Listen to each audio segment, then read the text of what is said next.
لا حول ولا قوة إلا بالله العلي العظيم حسبنا اللہ ونعم الوکیل نعم المولا ونعم النصیر اما بعد، جیسا کہ عزاداران نبوی کے اجتماع میں حضرت آیت اللہ العظمی سید صادق شیرازی نے اجتماع عزاداران سے خطاب کرتے ہوئے 28 صفر کو ارشاد فرمایا، اس خطاب کے چند اہم نکات جن کی طرف مرجع عالی قدر جہان تشیع نے اشارہ فرمایا، ان میں پہلا نکتہ اور مہم نکتہ تھا رسول خدا صلی اللہ علیہ وآلہ وسلم کے اخلاق کی طرف، یعنی رسول خدا صلی اللہ علیہ وآلہ وسلم کا اخلاق فردی کیسا تھا، اخلاق اجتماعی کیسا تھا، رسول خدا اپنے اصحاب کے ساتھ، مسلمانوں کے ساتھ کس طرح، کس رویے کے ساتھ پیش آتے تھے، ان کا بچوں کے ساتھ اخلاق کیا تھا، بوڑھوں کے ساتھ اخلاق کیا تھا، اور جو باہر سے افراد آتے تھے نئے اسلام قبول کرنے والے، حتیٰ کہ کفار کے جو گروہ آتے تھے ملاقات کے لیے، ان کے ساتھ اخلاق کیسا تھا، اخلاق نبوی کی طرف اشارہ کیا گیا کہ اخلاق نبوی کیسا تھا، اور علم رسول کی طرف، یعنی ذات رسول خدا جو علم لدنی کی مالک تھی، جس کا علم خداوندی کی ایک تجلی تھی، اس کی طرف اشارہ کیا گیا کہ مسائل علمی کو رسول خدا صلی اللہ علیہ وآلہ وسلم کس طریقے سے حل کرتے تھے، اور لوگوں کی علمی تشنگی جو تھی اس کو کس طریقے سے سیراب کرتے تھے۔ دوسرا مہم جو اشارہ تھا، نکتہ تھا، وہ تھا مساجد کو مدارس میں تبدیل کرنا۔ یہ جو مساجد ہیں، چاہے اس زمانے میں جو مسجد تھی مسجد النبی، اس کو رسول خدا صلی اللہ علیہ وآلہ وسلم نے ایک درسگاہ میں، جسے کہا جائے کہ یونیورسٹی میں، دینی ادارے کے طور پہ تبدیل کر دیا، اور آج بھی ضرورت ہے مسجد کو مدرسے میں تبدیل کرنے، یعنی درسگاہ میں تبدیل کرنے کے لیے۔ وہ مسجد جہاں پر 5 وقت کی نماز ہوتی ہے یا جو دوسرے امور خیر کے فعل انجام ہوتے ہیں، اسی مسجد سے دینی تعلیم ہو، چاہے دنیاوی تعلیم ہو، وہ رشد کرے، اور یہ مسجد جو جوانان ہیں ملت کے، قوم و ملت کے، تشیع کے، ان کے لیے بہترین ثابت ہو، فائدہ مند ثابت ہو۔ تیسرا جو نکتہ تھا، بہترین نکتہ اور واقعاً اس دور کی جو اہم ضرورت ہے، وہ یہ تھا کہ کم ترین، یہ جو آج کل شادیاں ہو رہی ہیں، اس میں کہا گیا کہ کم ترین مہریہ قرار پائے، یعنی جب بھی نکاح ہو، شادی ہو، جس بھی جوڑے کی ہو، تو وہاں پر توقعات مہریے کی نہ ہو کہ میں اتنا مہریہ رکھوں گی تو میرے مسائل حل ہوں گے، نہیں، بلکہ شادی امر خداوندی کو انجام دینے کے لیے ہے، سنت رسول کو اجاگر کرنے کے لیے ہے، تو وہاں پر توکل اور سنت رسول پر جب انسان عمل کرتا ہے تو وہاں پر توسل و توکل کی ضرورت ہوتی ہے۔ یہ جو مہریہ ہے، آپ نے بہت سارے مقامات پہ دیکھا ہوگا، مہریہ بہت زیادہ ہوتا ہے، لیکن کیا ہے، وہ شادیاں نہیں چل پاتی۔ یہ ایک نکتہ تھا۔ اس کے بعد شادی کو آسان بنایا جائے۔ حضرت آیت اللہ العظمی سید صادق شیرازی فرماتے ہیں کہ آج کل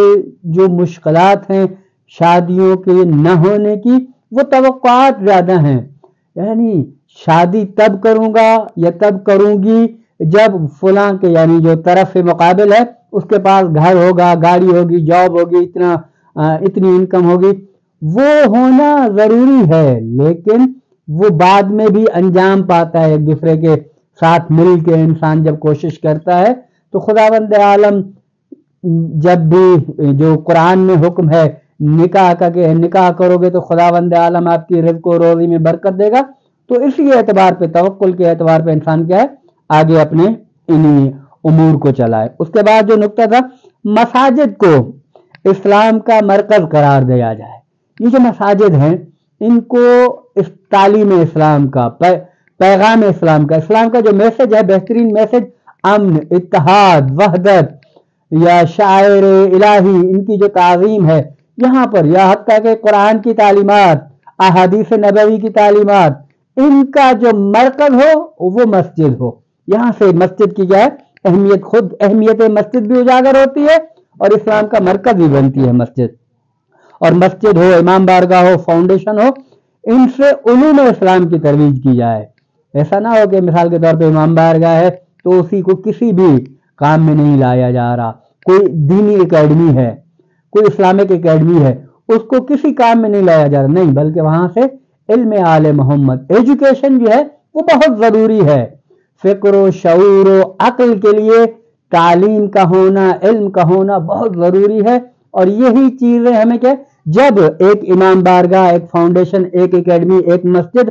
فکری طور پہ کام کرے گی، علمی طور پہ کام کرے گی، تو نوجوان خود جذب ہوں گے اس مسجد کی طرف، اس امام بارگاہ کی طرف، اس اکیڈمی کی طرف. نوجوانوں کو بلایا نہیں جائے گا بلکہ خود نوجوان آئیں گے اس کی طرف.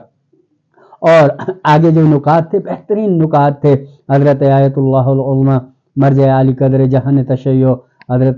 سید صادق شیرازی کی طرف سے، کہ خلقت انسان، جو مراحل خلقت انسان ہے ان کی گفتگو کی گئی، کہ انسان کس طریقے سے تخلیق ہوا، انسان کی خلقت کیا ہے، اور انسان کی اہمیت جو ہے وہ علم کی اعتبار پہ ہے. ذات پات، رنگ، نسل، پیسہ، مقام، منصب، شہرت، یہ نہیں، بلکہ علمی اعتبار پہ اگر انسان مضبوط ہے، تقویٰ کے اعتبار پہ انسان مضبوط ہے تو وہ قابل قدر انسان ہے. اگر تقویٰ و علم و یہ چیزیں نہیں ہیں تو وہ قابل قدر نہیں ہے، چاہے وہ دنیا اس کو قابل قدر سمجھتی رہے، لیکن اسلام و قرآن و دین و مذہب کی نگاہ میں وہ صاحب تقویٰ جو ہے وہی اکرام کے لائق ہے. اور شب قدر جو ہے، شب قدر میں انسان بہت ساری چیزیں خداوند عالم سے طلب کرتا ہے، لیکن شب قدر میں علم و تقویٰ و مردانگی و شجاعت و غیرت و ہمت و ان چیزوں کو طلب کرنا چاہیے جو حقیقی معنی میں انسان کی ضرورت ہیں، ان چیزوں کو طلب کرنا چاہیے. اور ازدواجی زندگی میں جب انسان شادی کر رہا ہے تو اس زندگی میں انسان کے لیے سب سے بہترین جو چیز ہے وہ علم ہے، دونوں طرف ان پہ، چاہے بیوی ہو چاہے شوہر ہو، دونوں کا عالم ہونا،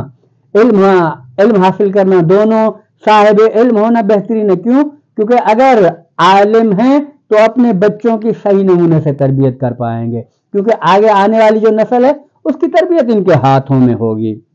اور لوگوں کے جو ازدواجی زندگی ہے اس میں حاکم کی کیا ذمہ داری ہے، جو وہاں کا حاکم ہے، اس منطقے، اس علاقے کا، اس جگہ کا، اس ملک کا، اس کی کیا ذمہ داری ہے. حاکم کی ذمہ داریوں میں سے ایک ہے کہ جوانوں کی شادیوں کے لیے وسائل فراہم کرے، مواقع فراہم کرے.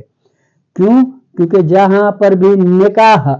آسان ہو جائے گا وہاں پر برائیاں ختم ہونا شروع ہو جائیں گی. اور اسلامی حکومت میں لوگوں کی ضروریات کو مد نظر رکھا جائے. جہاں پر بھی اسلامی حکومت ہے، نعرہ اسلامی ہے، وہاں پر جو لوگوں کی ضروریات ہیں، اولین ضروریات جیسے صحت ہے، تعلیم ہے، امن ہے، یہ چیزیں یہ حکومت کی ذمہ داری میں آتی ہیں. اور حکومت امام علی علیہ الصلوۃ والسلام اور حکومت معاویہ میں کیا فرق تھا، اس کو بیان کیا گیا. وہ عدالت علوی،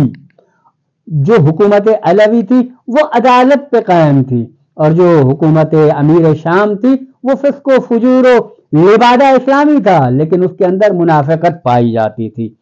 اور تجار جو ہیں ان کی جو ہے دین کی خدمت کیا ہے، تجار جو ہیں، بزنس مین جو آج کل ہیں، وہ اپنے بچوں کے لیے، یعنی جو نوجوان نسل ہے، یہ دینی اعتبار پہ کیا ہیں، یہ آپ کے بچے ہیں، ان کی مشکلات کو حل کیا جائے، ان کے لیے ایسے مواقع فراہم کیے جائیں کہ ان کے رزق و روزی جو ہے وہ ان کو اپنے ہی ملک میں، اپنے ہی وطن میں کیا ہے میسر آ جائے.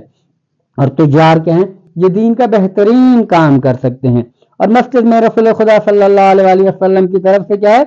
جو دعوت دی جاتی تھی وہ دعوت عمومی تھی. اور آج کل بھی جو بھی دعوت دی جائے وہ عمومی دعوت ہو، ایسا نہ ہو کہ خصوصی دعوتوں پہ توجہ دی جائے. اور جو بہترین نکات میں ایک نکتہ تھا وہ یہ تھا کہ خود کربلا کی طرف انسان کو متوجہ ہونا چاہیے، کیونکہ کربلا جو ہے وہ بیداری کا مکتب ہے، وہ شعور کا، علم کا، فکر کا مکتب ہے. اور دیکھیں جو متوکل عباسی تھا اس نے 17 مرتبہ کربلا کو مسمار کرنے کی کوشش کی،